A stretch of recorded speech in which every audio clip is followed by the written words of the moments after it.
جی بسم اللہ الرحمن الرحیم. بریک کے بعد دوبارہ آپ کے سامنے حاضر ہیں. ہم نے بریک سے پہلے سوال چھوڑے تھے کہ یہ بیت المقدس جو ہے تینوں سامی مذاہب کا ایک ایسا متحدہ مرکز ہے جو تینوں سامی مسلمان، یہودی اور عیسائی تینوں اس کو تسلیم کرتے ہیں. تو آج کے دور میں یہ مشرق وسطیٰ میں اسرائیل، فلسطین، عرب ریاستوں کا ایک بڑا تنازع بنا ہوا ہے. تو کیا ایسا ممکن ہے کہ تینوں سامی مذاہب اس کو اپنے اپنے ایریا میں، چونکہ یہ بہت وسیع ایریا پر پھیلا ہوا ہے، میلوں رقبے پر پھیلا ہوا ہے، کیا تینوں سامی مذاہب اپنے اپنے ایریا کے اندر رہ کر اپنی عبادات بجا لا سکتے ہیں یا نہیں؟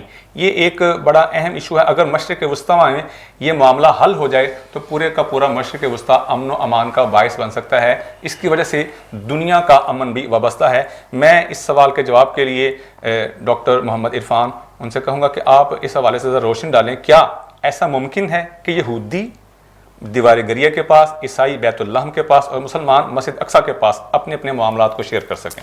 اچھا، اس میں جو سب سے پہلا آپ کے سوال سے پہلے میں آپ سے سوال یہ پوچھتا ہوں جی کہ 1948 جی جب یہ اسرائیل کی ریاست بنی ہے، کیا اس سے پہلے یہ تینوں یہاں پہ رہ رہے تھے یا نہیں رہ رہے تھے؟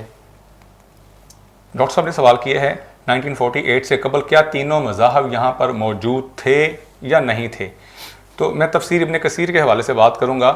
جب داؤد علیہ السلام نے اس کی بنیادیں شروع کیں، داؤد علیہ السلام اس کی تعمیر کر رہے تھے. جب تعمیر 3 دیواریں بن جاتی، دیوار گر جاتی، انہوں نے اللہ کی بارگاہ میں دعا کی، یا اللہ میں تیرا گھر تعمیر کر رہا ہوں تیرے حکم کے مطابق، تو یہ دیواریں گر جاتی ہیں. تو اللہ رب العزت کی بارگاہ سے وحی آئی، اے داؤد، چونکہ وہ ہمارا موضوع نہیں ہے، 100 بھیڑوں والا قصہ آپ تفاسیر کے اندر پڑھ سکتے ہیں. 100 بھیڑوں والا قصہ اسی موقع پر ہوا. 2 فرشتے آئے، انہوں نے آزمایا. تو داؤد علیہ السلام سے کہا گیا کہ چونکہ آپ سے کچھ آپ کے ہاتھوں خون آلود ہیں تو آپ سے یہ مسجد پوری تعمیر نہیں ہوگی. آپ کا بیٹا سلیمان آئے گا، وہ اس کو مکمل کرے گا. جب سلیمان علیہ السلام آئے، دیوار مکمل ساری مسجد ہو گئی. تو اب مسجد کے دروازے نہیں کھل رہے تھے. پھر اللہ کی بارگاہ میں دعا کی تو اللہ رب العزت کی بارگاہ سے ان کو بتایا گیا کہ چونکہ بنیاد آپ کے والد گرامی داؤد علیہ السلام نے رکھی تھی، داؤد علیہ السلام جن دعاؤں کے ساتھ گریہ وزاری کیا کرتے تھے وہ آپ پڑھیں گے تو پھر اس مسجد کے دروازے کھلیں گے. وہ دروازے کھلے. پھر انہوں نے، چونکہ داؤد علیہ السلام پہ زبور نازل ہوئی تھی، روایات کے اندر آتا ہے کہ اس وقت 10,000 کے قریب قاریوں کو متعین کیا گیا جو صبح و شام زبور کی تلاوت کیا کرتے تھے. جب یہ مکمل ہو گیا پھر انہوں نے بنی اسرائیل کو بلایا. بنی اسرائیل کو بلا کر 5,000 کے قریب گائیں اور 7,000 کے قریب بکریاں ذبح کر کے ان کی دعوت کی. یعنی کہنے کو کہ 1948 سے قبل، ہزاروں سال قبل سلیمان علیہ السلام کے دور سے بنی اسرائیل کا تعلق ہے، وہاں سے وہ چل رہے ہیں. اور 1948 سے پہلے اگر آپ دیکھیں تو میرا نہیں خیال کہ یہودی جو تھے وہاں پر منظم تھے. یہ ایک منظم سازش کے تحت ان کو وہاں پر اکٹھا کیا گیا ہے. جی بالکل، یہی میں ادھر یہ لانا چاہ رہا تھا کہ اس سے پہلے یہ رہ رہے تھے، باقاعدہ پاپولیشن کا حصہ تھی، پیلسٹائن کی آبادی کا حصہ تھے، یہودی بھی، عیسائی بھی، مسلمان بھی. لیکن جب ادھر زبردستی اور زور کے ساتھ جو یہاں کے باشندے نہیں تھے یہودی، جب ان کو بسانے کی کوشش کی گئی تو پھر وہاں پر جا کے یہ لڑائی شروع ہوئی ہے. ادروائز یہاں پہ وہ پہلے آرام سے رہ رہے تھے، تینوں رہ رہے تھے، کوئی مسئلہ ہی نہیں تھا. وہ دیوار گریہ کے پاس جاتے، وہ بیت اللہ میں تھے، مسلمان بیت الاقدس میں آتے تھے. یعنی ڈاکٹر صاحب کے کہنے کا مطلب یہ ہے 1948 سے قبل اگر ہم دیکھیں تو تینوں سامی مذاہب وہاں پر پر امن طریقے سے رہ رہے تھے. اور آج بھی اگر ہم 1948 سے قبل والے حالات پہ چل جائیں تو آج بھی پر امن طریقے سے رہ سکتے ہیں. بالکل یہی میرا. جی ڈاکٹر صاحب آپ اس بارے میں؟ میں اس بارے میں یہ عرض کرنا چاہوں گا کہ جس طرح کی مثال ہمارے سامنے ہے، جب آپ صلی اللہ علیہ وسلم مدینہ ہجرت کر کے آئے تو وہاں پہ آپ نے یہودیوں کے ساتھ بھی اور عیسائیوں کے ساتھ بھی اور یہ جو مختلف قبائل وہاں پہ رہ رہے تھے ان کے ساتھ معاہدے کیے، بات چیت کی، اور زمینی حقائق کو مد نظر رکھتے ہوئے وہ وہاں پہ پر امن طریقے سے رہنے لگ گئے اور کوئی کسی کا آپس میں کوئی ایسا سچ لڑائی یا جھگڑا یا خون خرابہ نہیں ہوا. ٹھیک ہے. اسی طرح ظاہر ہے جس طرح پہلے بات کی ہے کہ تینوں کے ہی عبادت گاہیں یا وہ بنیادی جو ان کے روحانی یا مذہبی چیزیں ہیں وہ وہاں پہ موجود ہیں، ان کا ہے. تو آج بھی اگر ایک زمینی حقائق کو مد نظر رکھتے ہوئے، چونکہ مسلمان جو ہے اس وقت اتنی ٹیکنالوجی یا اتنا وہ پاور نہیں رکھتے کہ وہ اس طرح جنگ کر کے یا لڑ کے وہ ان سے حاصل کر سکیں. یہودی اس میں بہت زیادہ آگے ہیں, عیسائی ہیں ٹیکنالوجی میں. آج آپ دیکھیں تو اسرائیل کم آبادی والا سب سے طاقتور ملک بنا ہوا ہے, اور بڑے بڑے طاقتور جو ملک ہیں وہ اس کے زیر اثر ہیں. ٹھیک ہے, ان کی معیشت, ان کی اقتصادی جو بھی ان کے ساتھ آپس میں سفارتی تعلقات, یہ سارا کوئی وہ سارے اس کی سپورٹ میں ہیں. ٹھیک ہے, ویسے بھی جس طرح کہ قرآن مجید میں ہے کہ یا ایھا الذین آمنوا لا تتخذوا الیہود والنصارى اولیاء بعضهم اولیاء بعض. یہ آپس میں تو بے شک یہ جتنی مرضی انہوں نے ایک دوسرے کو مارا, عیسائیوں نے یہودیوں کو قتل و غارت یہ کی ہے, لیکن اس کے باوجود اگر ہم پرامن طریقے سے معاہدہ کے ذریعے, ایک ٹیبل ٹاک کے ذریعے, اگر جو بھی جس کا جو حق ہے یا جو جس کی عبادت گاہ ہے اس کو پرامن طریقے سے اگر اس کو وہاں پہ عبادت کرنے کی اجازت دی جائے, اور اس طرح پرامن رہ سکتے ہیں. جس طرح کہ آپ صلی اللہ علیہ وسلم نے بعض جو غیر مسلم تھے ان کو مسجد نبوی میں بھی اجازت تھی کہ وہ اپنی مذہب کے مطابق عبادت کریں. تو اس طرح اگر بیت المقدس میں تینوں مذاہب کی عبادتیں موجود ہیں تو کسی کو دوسری کی عبادت میں مداخلت کر کے میرا خیال ہے ضروری نہیں. اور اس کے علاوہ بھی جو قتل و غارت جو بھی خلافات ہیں وہ اقوام متحدہ کے ذریعے یا کسی طرح تیسری کوئی قوت جو ہے وہ آپس میں ان کا تصفیہ کروائے یا ڈائلاگ ہوں جس سے یہ مسئلے کا حل ممکن ہے, اور تاکہ یہ پھر پرامن طریقے سے رہ سکیں. ڈاکٹر کے کہنے کا مطلب یہ ہے کہ اگر تو امن و امان کے حوالے سے دیکھا ہے تو اسلام پوری دنیا امن کا سب سے بڑا علمبردار ہے. اور اگر تو بائی نیچر دیکھا جائے تو قرآن یہودیوں اور عیسائیوں کی نیچر واضح طور پر بیان کرتے ہیں لا تتخذوا اليهود والنصارى اولیاء, کہ یہودی اور عیسائی کبھی بھی ہمارے دوست نہیں بن سکتے. اور لیکن ہم دیکھتے ہیں کہ عہد نبی میں یہودیوں کے ساتھ عیسائیوں کے ساتھ معاہدات ہوئے اور انہوں نے ہی خلاف ورزی کی. جیسے ڈاکٹر صاحب بتا رہے تھے 1948 قبل تینوں مذاہب ماننے والے وہاں پرامن طریقے سے رہ رہے تھے. 48 کے بعد جارحانہ رویے والے پوری دنیا سے یہودیوں اکٹھا کر کے, اگر آپ 48 سے پہلے کا میپ دیکھیں اور آج کا دیکھیں تو آپ واضح طور پر چل جائے گا کہ 48 سے پہلے یہودیوں کا یہ ایریا تھا اور آج یہودیوں کا ایریا ایک بالشت کے برابر تھا, اور باقی سارے کا فلسطین مسلمانوں کا ایریا, اور آج اس کے اپوزٹ ہو گیا ہے. غاصبانہ قبضہ کر کے من کو بالکل غزہ کی پٹی پر آ دیا ہے.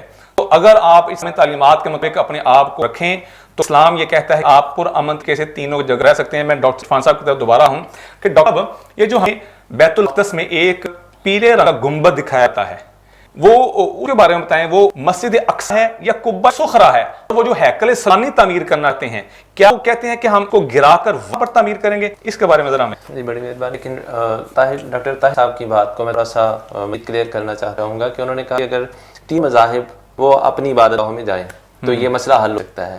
جب فتح ہوئی یہ بیت المقدس, فاروق رضی اللہ تعالیٰ ڈاکٹر صاحب خود آئے, اور جب وہاں ہو گیا تو اس کے بعد جو وہاں کا جو پادری تھا, پوپ تھا, وہ لے کے جانے لگے کہ یہ ہمارا چرچ ہے. تو ادھر گئے, ادھر ہی اذان ہو گئی, ظہر کا وقت ہو گیا, نماز کا وقت گیا. تو انہوں نے کہا یہ بھی اللہ کا گھر ہے, نماز پڑھ لیں. تو آپ نے وہاں نماز نہیں پڑھی. انہوں نے کہا اگر میں نے یہاں پہ نماز پڑھ لی تو کل میرے بعد آنے والے مسلمان جو ہے یہاں پر مسجد بنائیں گے, کہیں گے ہمارے خلیفہ نے یہاں پہ نماز پڑھی تھی, لہٰذا میں ادھر نماز نہیں پڑھوں گا, وہ ادھر سیکھ لیں. اور جو اس باہر جو چرچ کے باہر انہوں نے وہاں پر نماز پڑھی. لیکن بعد میں پھر خیال آیا کہیں مسلمان اس چیز کو جواب نہ کے اس چرچ کو لگا دیں کہ ادھر ہماری مسجد بننی ہے. تو ایک فرمان جاری کر دیا کہ چرچ کے اندر یا اس کے باہر کوئی شخص نماز نہیں پڑھے گا. اور پھر یہ مسلمانوں عمر فاروق کا یہ رویہ دیکھ کر وہ جو پادری تھے انہوں نے خود وہاں پر بالکل سامنے وہاں پہ مسجد بنی جو کہ مسجد عمر کے نام سے جانی جاتی ہے. بڑی خوبصورت بات کی ڈاکٹر صاحب نے دی. یہ ہے اسلام کا عملی نظریہ امن کہ سیدنا عمر فاروق رضی اللہ تعالیٰ عنہ اسی وقت فرمان جاری کر دیا آنے والے مسلمان کے لیے کہ کل کوئی مسلمان حکمران گرا کر گرجے کو گرا کر وہاں پر مسجد قائم نہ کر لے. ہمیں اس طرح کے امن کی ضرورت ہے. دوسری چیز جو آقا قبۃ الصخرہ اور جو اسرائیلیوں کی جو ایک ہے وش ان کی کہ وہ کیا ہے. قبۃ الصخرہ ہے جب عمر فاروق رضی اللہ تعالیٰ عنہ چونکہ وہ پہلے مسلمان حکمران جو ایز اے فاتح کی حیثیت سے وہ, تو جب یہ ایگریمنٹ ہو گیا اس بعد انہوں نے پوچھا یہاں پر وہ قبہ کیا ہے. قبہ جو تھوڑی سی بلند جگہ ہوتی ہے, سخرہ کو بولتے ہیں جو ٹیڑھا ہوتا ہے, بلند ہوتا ہے, اور قبہ اس پہ اوپر ان کے گنبد ڈال دیا تو اس لیے اس کا نام قبۃ الصخرہ ہے. اب انہوں نے پوچھا وہ کدھر, تو جو کعب احبار رضی اللہ عنہ تھے وہ پہلے یہودی تھے مسلمان ہوئے تھے, انہوں نے بتایا جی یہ ہے سخرا. تو آپ نے وہاں پر دیکھو گند پڑا ہوا کیونکہ یہودیوں کا یہ ماننا تھا کہ وہ جگہ ہے جہاں پہ ابراہیم علیہ السلام نے اسحاق علیہ السلام قربانی کی تھی. یہاں پہ ڈیفرنس ہے, اسلام کہتا ہے ابراہیم علیہ السلام نے اسماعیل علیہ السلام قربانی کی, جبکہ یہودی کہتے ہیں ابراہیم علیہ السلام نے اسحاق کی قربانی کی اور ٹیلے پہ کی. تو انہوں نے عیسائیوں نے وہاں پہ ادھر پھینکا تھا. حضرت فاروق رضی اللہ عنہ نے خود گند کو ہٹایا ہاتھ سے اور وہاں پہ, اور اس میں ایک یہ ہے قبۃ الصخرہ کا کہ جب نبی اکرم صلی اللہ علیہ وسلم کو معراج ہوئی وہاں پر براق کو باندھا گیا تھا اس ٹے پر. تو جو یہودی کہتے ہیں روم آف دی راک وہ بھی یہی ہے, اور جو مسلمان کے ہاں قبۃ الصخرہ ہے یا اس کو قبۃ المشرفہ بھی کہتے ہیں وہ دونوں کا ہے. تو پھر عمر فاروق رضی اللہ تعالیٰ عنہ کے کہنے پر وہاں پر مسجد بنا گئی تھی, اور پھر اس کے اوپر جو سنہری رنگ کا وہ گنبد ہے وہ رکھا, جس کو آج غلطی سے مسلمان سمجھتے ہیں کہ یہ ہے مسجد اقصیٰ, جبکہ مسجد اقصیٰ وہ جو اس کے پیچھے ہے سرمئی کلر کی وہ مسجد اقصیٰ ہے, قبۃ الصخرہ. تو مسلمان قبۃ الصخرہ کے اندر نماز ادا کرتے ہیں, مسجد اقصیٰ میں ادا کرتے ہیں, یا دونوں جگہ پر ادا کرتے ہیں؟ مسلمان جو ہے یہ نماز پڑھتے ہیں مسجد اقصیٰ کے اندر, یہاں پہ یہ زیارت کے لیے جایا جاتا ہے دعاؤں کے, چونکہ وہ براق بن گیا تھا تو یہ جایا جاتا ہے وہاں پر. ادروائز نماز جو ہے وہ مسجد اقصیٰ کے اندر پڑھی جاتی ہے. تو موجودہ دور میں یہ جو نیشنل لیول پر جو کیمپین کر رہے ہیں, پچھلے دنوں سے امریکہ کے صدر نے یہ بھی کہا کہ ہم وہاں پر وہ ٹیمپل تعمیر کریں, تو ہم یہ سوال بریک کے بعد لکھتے ہوتے ہیں کہ کیا وہ قبۃ الصخرہ کے اندر ٹیمپل تعمیر کرنا چاہتے ہیں یا مسجد میں حاضر ہوتے ہیں بریک کے بعد. رگز یہ پہچان گجرانوالہ کی. میں رانا عمر کی گروسری پہ آئی ہوں. یہ ایک بہت اچھا اسٹور ہے, یہاں تمام ضرورت کی اشیاء جاتی ہیں, اور چاہوں گی کہ اس کی اور برانچز انکریز گجرانوالہ کے لیے بہت بہترین ہے. ساری چیزیں جو ہے دوست ہے, ساری چیزیں مل جاتی ہیں, ریٹ بھی ٹھیک ہے یہاں سے مارکیٹ کے حساب سے, تو اچھا ہے ایک جگہ, لیکن یہ برانچز ہونی چاہیے. شاپنگ کا مزہ تو رانپور کے اسٹور سے ہی آتا ہے کیونکہ یہاں پہ چیزوں کا معیار ہے وہ اپنے شہر میں اس طرح معیار ہمیں نہیں ملا. یہاں پہ ہر چیز مل جاتی ہے, اور آپ کو بھی مشورہ دیتے کہ آپ یہاں پہ شاپنگ لیے آئیں. 15 سالوں سے رانا عمر جنرل اسٹور کا تعلق ہے, اور ان کی کوالٹی اور ہر چیز میں سیٹسفائی رہتے ہیں, اور پرائز اچھے ہیں ان کے. میں رانا عمر کے کسٹمر ہوں, میں ہر منتھ یہاں گروسری کرتی ہوں. بہت ہی اچھا اسٹور ہے, یعنی کہ ہر چیز یہاں اویلیبل ہمیں ہوتی ہے. ہم جب بھی آتے ہیں رانا عمر جنرل اسٹور پر ہی آتے ہیں. میں دوسروں کو بھی کہوں گی, سب کو کہ رانا عمر جنرل اسٹور پر ہی آئیں, ادھر سے کچھ مل جاتا ہے. ایزی رہتا ہے, ہمارے قریب ہے اور بہت اچھی شاپنگ ہے. سب سے بڑی بات ہر چیز یہاں ریزنیبل ہے.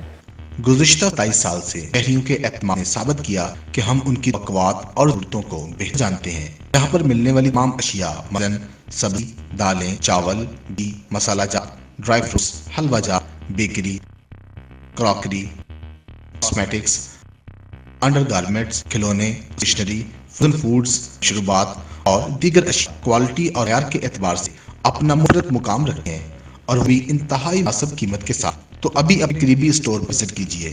رانا عمر گروپ آف سروسز, معیار کوئی سمجھتا نہیں.